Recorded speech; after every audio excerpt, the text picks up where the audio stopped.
Hi friends, ఎలా ఉన్నారు? నేను మీ హేమంత్. ఈరోజు మనం మలయాళంలో బ్లాక్ బస్టర్ అయిన టేక్ ఆఫ్ మూవీని ఎక్స్ప్లెయిన్ చేసుకున్నాం. ఈ మూవీ 2014లో జరిగిన రియల్ ఇన్సిడెంట్ని బేస్ చేసుకొని తీశారు. సో ఇంకా ఏమాత్రం ఆలస్యం చేయకుండా వీడియోలోకి వెళ్ళిపోదాం.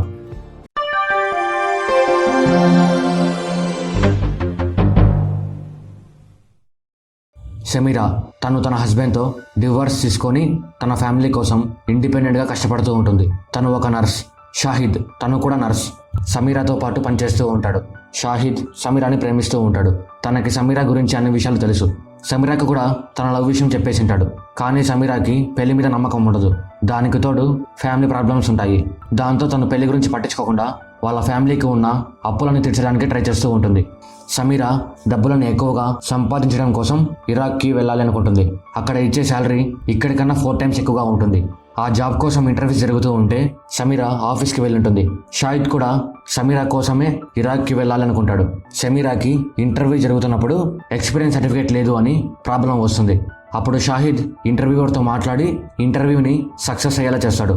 ఇంకా 6 monthsలో తను ఇరాక్కి వెళ్తుంది. సమీరాతో పాటు తన ఫ్రెండ్స్ కూడా ఇరాక్కి వెళ్తుంటారు. అందరికీ ఫ్యామిలీ ప్రాబ్లమ్సే ఉంటాయి. సమీరా ఇంట్లో పరిస్థితి చాలా దారుణంగా ఉంటుంది. ఇలాంటి సిచ్యువేషన్లో కూడా సమీరా వాళ్ళ నాన్న స్థలం అమ్మి సమీరాకి వీసాని రెడీ చేపించింటాడు. దానికి సమీరా వాళ్ళ అంకుల్ సమీరా వాళ్ళ నాన్నతో తనకి రెండో పెళ్లి చేయకుండా ఇరాక్కి ఎందుకు పంపిస్తున్నావని తిడతాడు. దానికి సమీరా వాళ్ళ అంకుల్తో మాకు చాలా అప్పులు ఉన్నాయి, అవి మీరు తీరిస్తే అప్పుడు నేను అక్కడికి వెళ్లకుండా మీరు చెప్పినట్టే వింటా ఉంటుంది. దానికి అతను ఏం మాట్లాడకుండా సైలెంట్ అయిపోతాడు. సమీరాకి మనసులో చాలా బాధ ఉంటుంది, కానీ బయట ఎవరికి కనిపించకుండా లోపల దాచుకుంటూ ఉంటుంది. సమీరా ఫాజిల్ అనే అతన్ని ప్రేమించి పెళ్లి చేసుకొని సంతోషంగానే ఉంటుంది. సమీరా పెళ్లి చేసుకొని కూడా జాబ్ చేస్తూ వచ్చిన శాలరీని వాళ్ళ ఇంటికి పంపిస్తూ ఉంటుంది. సమీరా ఫ్యామిలీ మొత్తం తన శాలరీ మీదే బతుకుతూ ఉంటారు. కానీ ఫాజిల్ వాళ్ళ ఇంట్లో వాళ్ళకి సమీరా జాబ్ చేయడం నచ్చదు. అలా కొన్ని రోజులకి ఫాజిల్కి కూడా సమీరా జాబ్ చేయడం నచ్చకుండా అయిపోతుంది. ఆ తర్వాత సమీరాకి బాబు పుట్టి జాబ్ మానేస్తుంది. తర్వాత కొన్ని రోజులకి జాబ్లో జాయిన్ అవ్వాలని చూస్తే ఫాజిల్ సమీరాని జాబ్కి వెళ్ళనీయకుండా ఆపుతాడు. అప్పుడు ఇద్దరికి గొడవ జరిగి డివోర్స్ కూడా తీసుకుంటారు. సమీరా తన కొడుకు ఇబ్రహీంని ఫాజిల్ దగ్గర విడిచిపెట్టేస్తుంది. సమీరా ఇబ్రహీం ఇద్దరు అప్పుడప్పుడు ఫోన్లో మాట్లాడుకుంటూ ఉంటారు. ఇబ్రహీంకి వాళ్ళ అమ్మకి నాన్నకి విడాకులైన సంగతి తెలియదు. హాస్పిటల్లో సమీరాకి నైట్ డ్యూటీ వేసింటారు. షాహిద్ కూడా నైట్ డ్యూటీలోనే ఉంటాడు. షాహిద్ సమీరాని ఇంప్రెస్ చేయడానికి తన దగ్గరే తిరుగుతూ ఉంటాడు. ఇబ్రహీం బర్త్డే ఉంటే సమీరా ఇబ్రహీంకి ఫోన్ చేసి మాట్లాడుతుంది. మరుసటి రోజు సమీరా వాళ్ళ అంకుల్ సమీరా దగ్గరికి వచ్చి తన ఆస్తి పేపర్లు ఇచ్చి ఈ ఆస్తి పేపర్లతో అప్పులు తీర్చేసి ఇక్కడే ఒకరిని పెళ్లి చేసుకొని నీ ఫ్యామిలీని సంతోషపరచు అంటాడు. దానికి సమీరా బాగా ఆలోచించి తన ఫ్యామిలీ సంతోషం కోసం షాహిద్ని పెళ్లి చేసుకోవాలనుకుంటుంది. షాహిద్ కూడా తనని బాగా చూసుకుంటాడు అని నమ్మకం వచ్చిన తర్వాతే సమీరా ఈ విషయం షాహిద్తో చెప్తుంది. షాహిద్ చాలా హ్యాపీగా ఫీల్ అవుతాడు. ఇద్దరు వాళ్ళ ఇంట్లో ఒప్పించి మ్యారేజ్ చేసుకుంటారు. షాహిద్ సమీరా ఇద్దరు చాలా సంతోషంగా ఉంటారు. కొన్ని రోజులకి సమీరా ప్రెగ్నెంట్ అవుతుంది. కానీ సమీరా అబార్షన్ చేయించుకోవాలనుకుంటుంది. తను అలా అబార్షన్ చేయించుకోవాలి అనడానికి 2 రీజన్స్ ఉంటాయి. 1, జాబ్ మానేయాల్సి వస్తుంది అని. 2, ఇబ్రహీం సమీరా దగ్గరికి వస్తుంటాడు. ఇబ్రహీం 5 months సమీరా దగ్గరే ఉంటాడు. అప్పుడు ఇబ్రహీంకి తన ప్రెగ్నెన్సీ విషయం తెలిస్తే ప్రాబ్లం అవుతుంది అని. కానీ అబార్షన్ చేయించడానికి షాహిద్ ఒప్పుకోడు. ఎందుకంటే సమీరాకి ఇప్పుడే 31 సంవత్సరాల ఏజ్ ఉంటుంది. ఇప్పుడు అబార్షన్ చేపిస్తే మళ్ళీ ప్రెగ్నెన్సీ రావచ్చు రాకపోవచ్చు. అందుకు షాహిద్ అబార్షన్కి ఒప్పుకోకపోయేసరికి సమీరా టెన్షన్ పడి కళ్ళు తిరిగి పడిపోతుంది. షాహిద్ తనని హాస్పిటల్లో జాయిన్ చేస్తాడు. షాహిద్ సమీరాకి అబార్షన్ చేయించుకోకుండా ఉండడానికి నచ్చ చెప్తాడు.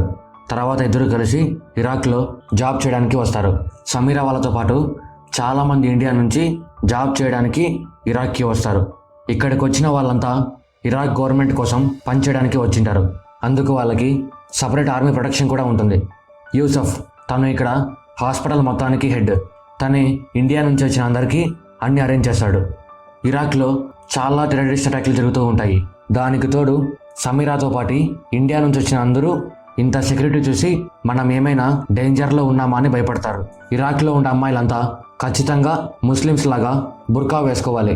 ఎందుకంటే ఇరాక్ ఒక ముస్లిమ్స్ కంట్రీ. అందరూ హాస్పిటల్కి రీచ్ కాగానే జాబ్లో జాయిన్ అవుతారు. ఒక బాంబ్ బ్లాస్ట్ జరిగి చాలామంది హాస్పిటల్కి వచ్చింటారు. సమీరా శాలరీ ఎక్కువ అని ఇక్కడికి వచ్చింటుంది, కానీ హాస్పిటల్లో పరిస్థితి చూసి చాలా భయపడుతుంది. షాహిద్ సమీరా ఇద్దరు డాక్టర్స్కి హెల్ప్ చేయడం స్టార్ట్ చేస్తారు. డాక్టర్ టరిక్ అలాగే తన వైఫ్తో సమీరాకి షాహిద్కి మంచి పరిచయం ఏర్పడుతుంది. టరీక్ భార్య యజీదీ మతానికి చెందిన ఆమె. ఇరాక్లో యజీదీ మతానికి చెందిన అందరినీ స్లేవ్స్ లాగా చూస్తారు. టరీక్ తన వైఫ్ని ఇరాక్ గవర్నమెంట్ నుంచి కాపాడడానికి తనని పెళ్లి చేసుకుని ఉంటాడు. అంతేకాకుండా తనకి తన భార్య ధైర్యం అంటే చాలా ఇష్టం. ఫాజిల్ ఇబ్రాహీంని పిలుచుకొని ఇరాక్కి వస్తాడు. సమీరా ప్రెగ్నెంట్ కావడం వల్ల స్టమక్ పెరగడం స్టార్ట్ అవుతుంది. తను ఆ స్టమక్ని ఇబ్రాహీంకి కనపడకుండా బుర్కా వేసుకొని బయటికి కనపడకుండా చేస్తుంది. సమీరా, ఇబ్రాహీం నాతో ఉండేది 5 months మాత్రమే కదా, ప్రెగ్నెన్సీ గురించి షాహిద్ గురించి తనకి తెలియకుండా దాచొచ్చులే అనుకుంటుంది. కానీ ఫాజిల్ ఇబ్రాహీంని జీవితాంతం సమీరా దగ్గరే వదిలేయడానికి వచ్చింటాడు. ఎందుకంటే ఫాజిల్ బిజినెస్ మొత్తం లాస్లో ఉంటుంది. ఈ టైంలో తనకి ఇబ్రాహీం చాలా భారం అయిపోతాడు. అందుకు ఇబ్రాహీం ఇక నుంచి తన దగ్గరే ఉంటాడు అని సమీరాకి తెలియగానే తను షాక్ అయిపోతుంది. షాహిద్ గురించి తనకి ఎలా చెప్పాలి అని భయపడుతుంది. సమీరా ఇబ్రాహీంతో నువ్వు ఇక నుంచి నా దగ్గరే ఉంటావని చెప్తుంది. దానికి ఇబ్రాహీం కూడా ఒప్పుకుంటాడు. షాహిద్ కూడా ఇబ్రాహీం తనతో పాటు ఉండడానికి ఒప్పుకుంటాడు. సమీరా షాహిద్ విషయం ఇబ్రాహీం దగ్గర దాస్తుంది. కానీ ఇబ్రాహీంకి త్వరగానే వాళ్ళిద్దరి మధ్య ఉన్న రిలేషన్ అర్థమవుతుంది. దానికి ఇబ్రాహీం షాహిద్ మీద కోపడతాడు. ఇబ్రాహీం కోపడేసరికి సమీరా నచ్చటప్పడానికి ట్రై చేస్తుంది. కానీ ఇబ్రాహీం వినకపోయేసరికి కొడుతుంది. దానికి ఇబ్రాహీం ఏడుస్తూ నేను నాన్న దగ్గరికి వెళ్ళిపోతా అంటూ పారిపోతాడు. షాహిద్ సమీరా ఇద్దరు తన వెనకాలే వెళ్తారు. కానీ ఇరాక్లో గొడవలు జరుగుతూ ఉంటాయి. ఇబ్రాహీం ఆ గొడవలు చూసి భయపడి మళ్ళీ సమీరా దగ్గరికి వచ్చేస్తాడు. ఇబ్రాహీం కోపం చూసి సమీరా చాలా బాధపడుతుంది. ఐఎస్ఐ వాళ్ళు ఇరాక్లో గొడవలు స్టార్ట్ చేసింటారు. వాళ్ళకి ముస్లిమ్స్ తప్ప ఇంకా ఎవరు కనపడినా దారుణంగా చంపేశారు. ఇరాక్లో చాలా గొడవలు జరగడం వల్ల చాలా మందికి గాయాలవుతాయి. దాంతో డాక్టర్స్ చాలా మంది అవసరం పడతారు. షాహిద్ సమీరా పనిచేసేది టిక్రిట్లో. కొంతమంది డాక్టర్స్ మసూల్కి వెళ్ళాలనుకుంటారు. వాళ్ళతో పాటు షాహిద్ కూడా వెళ్ళాలనుకుంటాడు. ఎందుకంటే ఇబ్రాహీం చిన్నపిల్లోడు, అర్థం చేసుకోవడానికి కొంచెం టైం పడుతుంది. తను అక్కడికి వెళ్ళొచ్చేలోపు సమీరా ఇబ్రాహీంని కన్విన్స్ చేస్తుంది అని ఒక నమ్మకం. ఇబ్రాహీం కూడా షాహిద్ని వాళ్ళ నాన్నగా ఒప్పుకుంటూ సమీరాతో కలవడం స్టార్ట్ చేస్తాడు. అలా అంతా నార్మల్గా ఉన్నప్పుడు మసూల్ మొత్తాన్ని ఐఎస్ఐ వాళ్ళు వాళ్ళ కంట్రోల్లోకి తెచ్చుకున్నట్టు తెలుస్తుంది. షాహిద్ బేస్ క్యాంప్ కోసం అక్కడికి వెళ్ళింటాడు. సమీరాకి మసూల్ టెర్రరిస్టుల చేతిలో ఉందని తెలియగానే తన భర్తకి ఏమైందో అని చాలా బాధపడుతుంది. సమీరా షాహిద్కి ఫోన్ మీద ఫోన్ చేస్తుంది. కానీ ఫోన్ కనెక్ట్ అవ్వదు. సమీరా హాస్పిటల్ హెడ్ యూసఫ్ దగ్గరికి వెళ్ళి నా భర్తని కాపాడండి అంటూ బాధపడుతుంది. యూసఫ్ నేను మసూల్లో ఉన్న అందరికీ ఫోన్ ట్రై చేస్తూ ఉన్నా, ఒక్కరికి కూడా కనెక్ట్ అవ్వడం లేదు అంటాడు. కానీ యూసఫ్ సమీరా బాధ చూడలేక సమీరాతో నేను నిన్ను ఇరాక్లో ఉన్న ఇండియన్ ఎంబసీ దగ్గరికి పిలుచుకొని వెళ్తా, వాళ్ళకి నీ ప్రాబ్లం చెప్పు, ఇరాక్ గవర్నమెంట్ కంటే వాళ్ళు నీకు స్పీడ్గా పనిచేసి పెడతారు అని చెప్తాడు. దానికి సమీరా ఇండియన్ ఎంబసీ దగ్గరికి వెళ్ళి మనోజ్ అనే ఆఫీసర్తో తన ప్రాబ్లమ్స్ మొత్తం చెప్పుకుంటుంది. మనోజ్ సమీరా తన భర్త మీద చూపించే ప్రేమ చూసి తనకి ఎలాగైనా హెల్ప్ చేయాలనుకుంటాడు. మసూల్లో ఐఎస్ఐ వాళ్ళు అంతా డాక్టర్స్ని నర్సుల్ని చంపకుండా కిడ్నాప్ చేసింటారు. వాళ్ళలో షాహిద్ కూడా ఉంటాడు. డాక్టర్స్ని ఎందుకు కిడ్నాప్ చేశారు అంటే వార్లో ఐఎస్ఐ వాళ్ళకి దెబ్బలు తగిలితే వాళ్ళతో ట్రీట్మెంట్ ఇప్పించుకోవడానికి. వార్లో కొంతమందికి దెబ్బలు తగులుతాయి. ఐఎస్ఐ నేత డాక్టర్ టరీక్తో వాళ్ళ మనుషులకి ట్రీట్మెంట్ చేయమంటాడు. కానీ టరీక్ చేయను అనేసరికి ఐఎస్ఐ నేత టరీక్ని చంపేస్తాడు. టరీక్ వైఫ్ అక్కడే ఉన్న ఏం మాట్లాడకుండా సైలెంట్గా ఉండి తనలో తానే బాధపడుతుంది. ఐఎస్ఐ వాళ్ళు లేడీస్ అందరినీ ఒక వ్యాన్లో బంధిస్తారు. యూసఫ్ సమీరా ఇండియన్ ఎంబసీ నుంచి హాస్పిటల్కి తిరిగి వస్తున్నప్పుడు కొంతమంది రెబల్స్ కార్ మీద అటాక్ చేస్తారు. రెబల్స్ కూడా ఐఎస్ఐ గ్రూప్ చెందిన వాళ్ళే. కానీ ఐఎస్ఐ మొత్తానికి రెబల్స్ లీడర్స్ లాంటి వాళ్ళు. వాళ్ళు సమీరా పనిచేస్తున్న హాస్పిటల్ని వాళ్ళ కంట్రోల్లోకి తెచ్చుకుని ఉంటారు. యూసఫ్ తప్పించడానికి ట్రై చేస్తే రెబల్స్ యూసఫ్ని కాల్చి చంపేస్తారు. రెబల్స్కి సమీరా నర్స్ అని తెలియగానే చంపకుండా హాస్పిటల్లో ఒక రూమ్లో బంధిస్తారు. అక్కడే మిగతా నర్సులు కూడా ఉంటారు. సమీరా ఫ్రెండ్స్ ఇబ్రాహీంకి ఏం కాకుండా కాపాడింటారు. రెబల్స్ హాస్పిటల్లో ఉన్న పేషెంట్స్ అందరినీ చంపేసింటారు. మొత్తం 23 మంది నర్సులు మాత్రమే ప్రాణాలతో ఉంటారు. వాళ్ళల్లో 19 మంది ఇండియన్స్, మిగతా 4 బంగ్లాదేశ్కి చెందిన వాళ్ళు. ఇక్కడ ఉన్న నర్సులందరూ వాళ్ళ ఇంటికి ఫోన్ చేసి మాకు ఏం కాలేదంటూ వాళ్ళ ఇంట్లో వాళ్ళకి ధైర్యం చెప్తారు. సమీరా షాహిద్కి ఫోన్ చేస్తూనే ఉంటుంది. కానీ యూజ్ ఏమీ ఉండదు. Indian embassy officer Manoj Shahid ఎక్కడ ఉన్నాడో తెలుసుకొని సమీరాకి ఫోన్ చేసి చెప్తాడు. సమీరా చాలా హ్యాపీగా ఫీల్ అవుతుంది. షాహిద్కి ప్రేమ్ అనే అతనితో మంచి ఫ్రెండ్షిప్ కుదురుతుంది. తను కూడా ఐఐఎస్ఏ మెంబర్స్లో ఒకడు.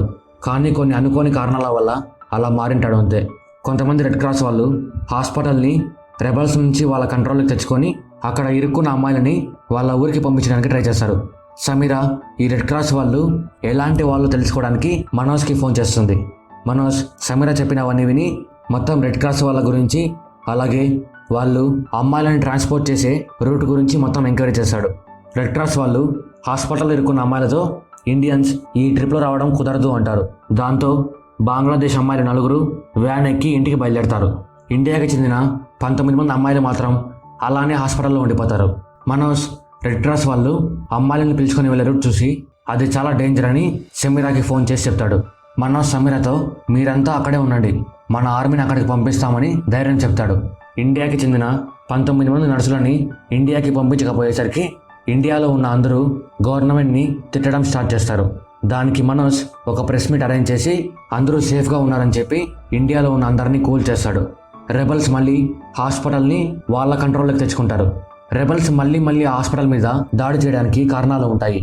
అవి ఏమి అంటే, 1 ఇక్కడ ఉన్న అమ్మాయిలు రెబల్స్కి ఒక ప్రొటెక్షన్ షీల్డ్ లాగా యూజ్ అవుతారు. 2 హాస్పిటల్ నో ఫైర్ జోన్లో ఉంటుంది, అంటే ఇరాక్ గవర్నమెంట్ అక్కడ అటాక్స్ చేయనే చేయదు. అందుకు రెబల్స్ అమ్మాయిల దగ్గర ఉన్న ఫోన్స్ అన్నిటినీ లాక్కుంటారు. సమీరా రెబల్స్కి తెలియకుండా మనోజ్కి ఒక మెసేజ్ చేస్తుంది, మా ఫోన్స్ని రెబల్స్ లాక్కుంటున్నారు అని. ఆ తర్వాత సమీరా ఫోన్ని రెబల్స్కి ఇచ్చేస్తుంది. మనోజ్ పై ఆఫీసర్ రంజన్ మనోజ్తో ఆ ఇండియన్ అమ్మాయిలని రెడ్ క్రాస్ వాళ్ళతో ఎందుకు పంపించలేదు, అది తప్పించుకోవడానికి ఒక గోల్డెన్ ఛాన్స్ అని మనోజ్ని తిడతాడు. తీరా చూస్తే రెడ్ క్రాస్ వాళ్ళ హెల్ప్తో ఇరాక్ని దాటడానికి ట్రై చేసిన అందరూ బాంబ్ బ్లాస్ట్లో చనిపోయి ఉంటారు. దాంతో ఇండియా సీఎంస్ అందరూ అమ్మాయిలని పంపించకుండా మంచి పని చేసావని మనోజ్ని అప్రిషియేట్ చేస్తారు. ఇరాక్ గవర్నమెంట్ మసూల్ మీద దాడి చేస్తుంది. అప్పుడు షాహిద్ ప్రేమ్ కలిసి వ్యాన్ని ఓపెన్ చేసి అమ్మాయిలందరినీ తప్పిస్తారు. కానీ ఐఎస్ఐ వాళ్ళు అందరూ పారిపోవడం చూసి అందరినీ చంపేస్తారు. మనోజ్ 19 మంది అమ్మాయిలని కాపాడడానికి ఒక మంచి ప్లాన్ వేస్తాడు. అది ఏమి అంటే, హాస్పిటల్ని నో ఫైర్ జోన్ నుంచి తీసేసి ఆర్మీతో అటాక్ చేపిస్తే రెబల్స్ భయపడి అమ్మాయిలందరినీ వాళ్ళ సామ్రాజ్యం మసూల్కి తీసుకొని వెళ్తారు. రెబల్స్ గ్రూప్ లీడర్ సౌదీలో ఉన్న ఎర్జా మాటలు వింటాడు. మనం అతనితో మాట్లాడి కన్విన్స్ చేసి రెబల్స్ లీడర్కి ఫోన్ చేపిస్తే అతను అందరు అమ్మాయిలని ఇరాక్ బార్డర్ దగ్గర వదిలేస్తాడు. అప్పుడు మనం వాళ్ళని ఇండియాకి పంపించవచ్చు అంటాడు.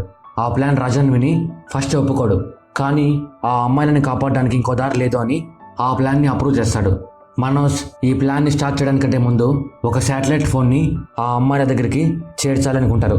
దానికి మనోజ్ ఎంచుకునే మార్గం యుఎన్ సంస్థ ఆ అమ్మాయిలందరికీ ఫుడ్ పంపిస్తూ ఉంటుంది. మనోజ్ ఆ ఫుడ్తో పాటు ఒక మొబైల్ని కూడా అందులో పెట్టి అక్కడికి పంపించాలనుకుంటాడు. మనోజ్ ఈ పనికి సమీరాని లీడర్గా పెట్టాలనుకుంటాడు. ఎందుకంటే తను ముస్లిం, అంతేకాకుండా తను తన భర్త కోసం ఏమైనా చేస్తుంది. అందుకు సౌదీలో ఉన్న ఎర్జాని ఒప్పించే పని మనోజ్ జయప్రకాష్కి ఇస్తాడు. తను సౌదీలో ఉన్న పెద్ద బిజినెస్ మ్యాగ్నెట్. జయప్రకాష్ కూడా ఆ అమ్మాయిని కాపాడడానికి ఎర్జాని ఒప్పించాలనుకుంటాడు. మనోజ్ షాహిద్ ఎక్కడున్నాడో కనుక్కోవడానికి ట్రై చేస్తాడు. ఆ ప్రాసెస్లో తను చనిపోయాడని తెలుస్తుంది. కానీ ఈ విషయాన్ని మనోజ్ సమీరాకి చెప్పకూడదు అనుకుంటాడు.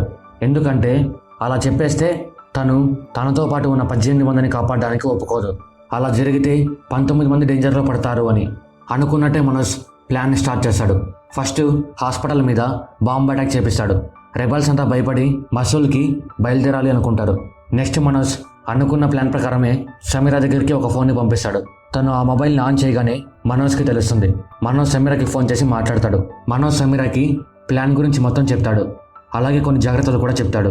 అవి ఏమి అంటే, అమ్మాయిలు అంతా రెబల్స్కి ముస్లిమ్స్ లాగా కనిపించాలి, అందరూ నమాజ్ ఎలా చేయాలో నేర్చుకోండి, మీ ఐడెంటిటీ ప్రూఫ్స్ అన్నీ నాశనం చేయండి, పాస్పోర్ట్తో సహా, మీ ఒంటి మీద రిలీజియన్కి సంబంధించిన లాకెట్స్, చైన్స్ ఏమైనా ఉంటే దాచిపెట్టేయండి అంటాడు. సమీరా అమ్మాయిలందరికీ అన్ని విషయాలు చెప్పి నమాజ్ కూడా నేర్పిస్తుంది. రెబల్స్ అమ్మాయిలను పిలుచుకొని మసూల్కి వచ్చేస్తారు. సమీరా మనోజ్కి మెసేజ్ చేసి చెప్తుంది. రెబల్స్ లీడర్ అమ్మాయిలతో మాట్లాడతాడు. అప్పుడు సమీరా అతనితో మాట్లాడి ఇక్కడ ఉన్న వాళ్ళంతా ముస్లిమ్స్ అని నమ్మిస్తుంది. రెబల్స్ లీడర్ కూడా అమ్మాయిలంతా నమాజ్ చేయడం చూసి ముస్లిమ్స్ అని నమ్ముతాడు. జయప్రకాష్ ఎర్జాతో మాట్లాడి డీలింగ్ని కన్ఫర్మ్ చేస్తాడు. ఎర్జా రెబల్స్ లీడర్కి ఫోన్ చేసి మాట్లాడి ఆ అమ్మాయిలని విడిచిపెట్టమంటాడు. దానికి రెబల్స్ లీడర్ ఒప్పుకొని ఎవరి సెల్ ఫోన్స్ని వాళ్ళకి ఇచ్చేస్తాడు. మనోజ్ అమ్మాయిలందరికీ టెంపరీ వీసా అరేంజ్ చేసి బార్డర్ దగ్గరికి బయలుదేరతాడు. సమీరాకి ఫోన్ దొరకగానే మనోజ్కి ఫోన్ చేసి షాహిద్ గురించి అడుగుతుంది. మనోజ్ షాహిద్ చనిపోయాడు అని సమీరాతో చెప్తాడు. దాంతో తను చాలా బాధపడుతుంది. అది రెబల్స్ లీడర్ చూసి, మా దగ్గర ఇంకొంతమంది బందీగా ఉన్నారు, వాళ్ళల్లో నీ భర్త ఉన్నాడో లేదో చూసుకోపో అంటాడు. సమీరా, ఇబ్రహీం ఇద్దరు కలిసి షాహిద్ని వెతకడం కోసం వెళ్తారు. ఇబ్రహీం షాహిద్ని కనిపెడతాడు. షాహిద్ పారిపోకుండా లొంగిపోవడం వల్ల ఐఏఎస్ఏ వాళ్ళు షాహిద్ని ఇంతవరకు చంపకుండా అలానే ఉంటారు. షాహిద్ కనిపించేసరికి సమీరా చాలా హ్యాపీగా ఫీల్ అవుతుంది. రెబల్స్ లీడర్ అందరినీ ఇరాక్ బార్డర్ దగ్గర వదిలిపెట్టేస్తాడు. మనోజ్ సమీరాని తన భర్తని చూసి చాలా హ్యాపీగా ఫీల్ అవుతాడు. ఇబ్రహీం కూడా షాహిద్ని వాళ్ళ నాన్నగా ఒప్పుకుంటాడు. మనోజ్ అందరికీ పాస్పోర్ట్స్ ఇచ్చి ఇండియాకి పంపించేస్తాడు. మన సినిమాలో సమీరా రియల్ లైఫ్ సమీరాని కలిసిన ఫోటోని చూపిస్తారు. అలా మూవీ ఎండ్ అవుతుంది. సో ఇది ఫ్రెండ్స్ టేక్ ఆఫ్ మూవీ గురించి. స్టోరీ మీకు బాగా అర్థమైంది అనుకుంటున్నాను. అలాగే నచ్చితే లైక్ చేయండి, మీ ఫ్రెండ్స్ అండ్ ఫ్యామిలీతో షేర్ చేయండి, సబ్స్క్రైబ్ చేయడం మాత్రం మర్చిపోకండి. Thank you.